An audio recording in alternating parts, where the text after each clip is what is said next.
Now for our main topic discussion this week, we're going to be diving into the differences between ICOs, STOs, and NFTs. Now, before we can kind of describe the differences, Kyle, I think it's best we give a little bit of a backdrop as to what are ICOs. This was a technology that was technically invented around 2016, 2017 with the advent of Ethereum blockchain, enabling programmers to use smart contracts to essentially create their own tokens, their own version of Bitcoin that they could create any kind of functionality into the coding.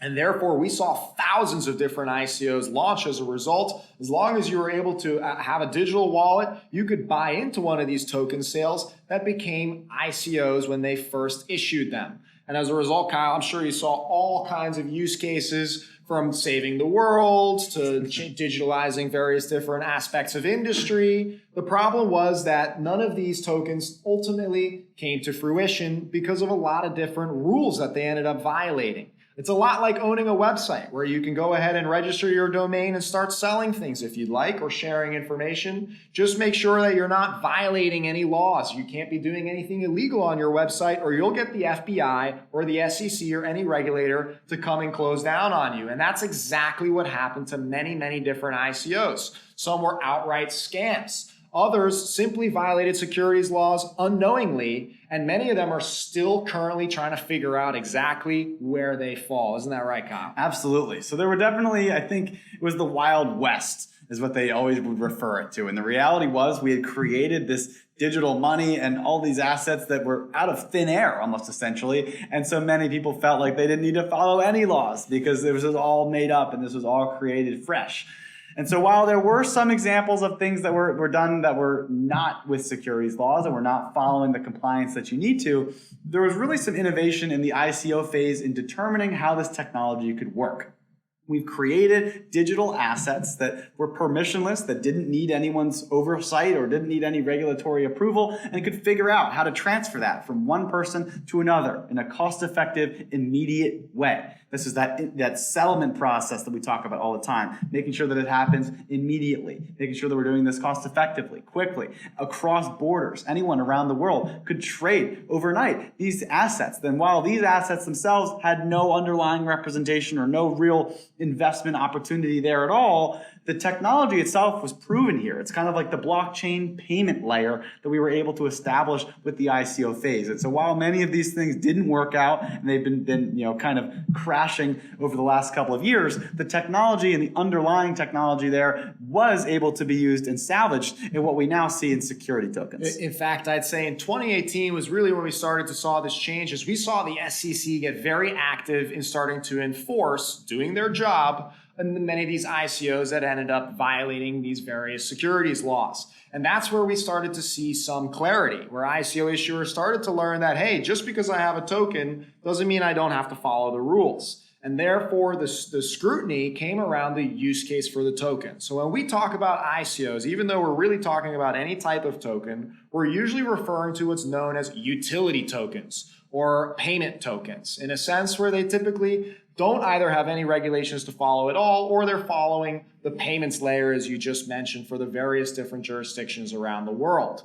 Whereas with securities, the SEC actually has a specific way of validating and verifying when a token specifically looks like a security. Now, for those of you who are not familiar at this point, securities are investment contracts. That's what the SEC is here to enforce and protect investors from having issues with. And given, of course, the digital nature of security tokens, they were very much so, and ICOs, very much so keenly looking at this technology and making sure that the industry participants were aware of the various securities laws. And therefore, we started to see a separation between ICOs and security tokens.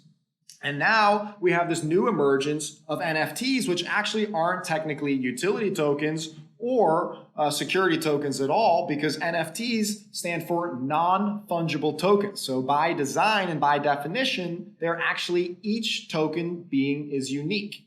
So let's give a little timeline here. We started with ICOs. This was this created cryptocurrency out of thin air that allowed us to transact internationally effectively and all those good things. However, it didn't represent any actual investment, and so a lot of investors lost a ton of money because they were investing in something that really was worth nothing.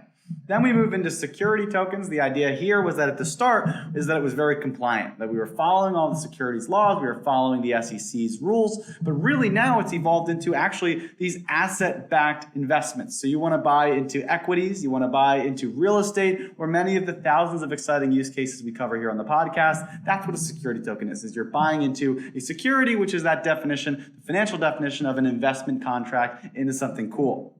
However, with a security token, they're not unique, right? If Herwig owns a share of Apple stock and I own a share of Apple stock, it doesn't really matter which one of those two I own, right? I only really care because I care about owning a share of Apple. I don't care about which share of Apple I own. And that's kind of where the NFT angle comes in. So not only are NFTs trying to separate themselves from that investment contract themselves and saying, no, we're collectibles, but we're unique collectibles. There's a 1 of 1 or 1 of 10. There's a serial number associated with these NFT assets, and they claim that as a collectible, they are separate from the rules and regulations applied by the SEC. Now, these digital collectibles, as you say, they're often akin and analogized to art, right? Digital art. And the art world, long before blockchain and tokens, has been stripped out of the securities world for many different reasons. However, that doesn't prevent NFTs from potentially being labeled as security tokens by the SEC or international regulators. That's when you start to add certain characteristics to it that make them seem like investment contracts. Things like royalty and licensing rights, enabling you to a right to some kind of a profit, already immediately potentially makes it a security token because now it looks like an investment for somebody. On top of that, if you were to fractionalize ownership in the art, now you potentially, again, may be looking like a security because art isn't typically owned by a number of different people. It's usually owned by one individual who happens to be, taking the pleasure of owning the actual art. In this case, you can't have multiple people owning and enjoying the art at the same time in that sense, potentially. So we're seeing articles come out saying, hey, NFT issuers, make sure you're aware and conscious of securities laws and making sure that you don't necessarily trip them up and find yourself in a problem. Yeah, so in the same way as with ICOs, sometimes there were ICOs. Again, as we said, these are worthless cryptocurrencies, or there's some value potentially, but nothing like owning equity in the company. You'd have cryptocurrencies that would do a compliant ICO, where they would follow all of the securities laws set forth by the SEC,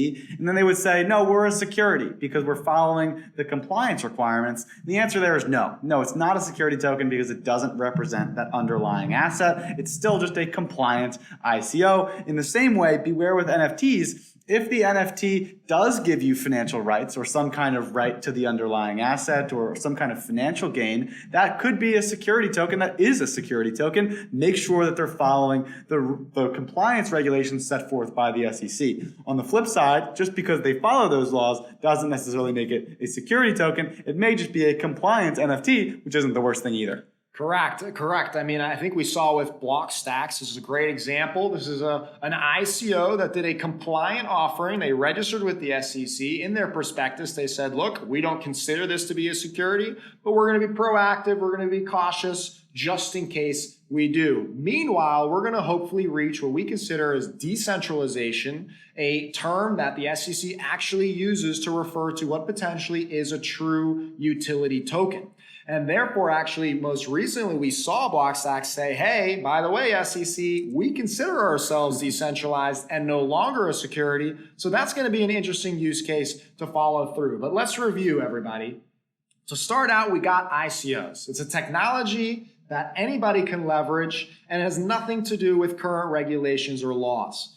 What does matter is security token offerings, which follow securities laws and leverage the same ICO technology, but must follow specific rules and guidelines. And then we have NFTs, which are their own class of tokens, but may potentially be considered security tokens per certain characteristics or not, as long as they stick to those certain, traits. And that's hopefully a refresher and a breakdown of the differences between ICOs, STOs, and NFTs for you. Hopefully this was helpful for you. If you have any further questions or comments you want to reach out to us, you can do that by leaving a comment in the YouTube comment section below or reaching out to us on LinkedIn or Twitter. You can find us anywhere on social media. But thanks again for checking it out. Absolutely. And if you're on Clubhouse, the audio-only app, We're breaking down the show every week on Thursdays at 5 p.m. We'll be bringing many guest panelists on the Clubhouse as well, including CEOs of issuance platforms, marketplaces, other issuers, and other infrastructure providers. So be sure to check that out.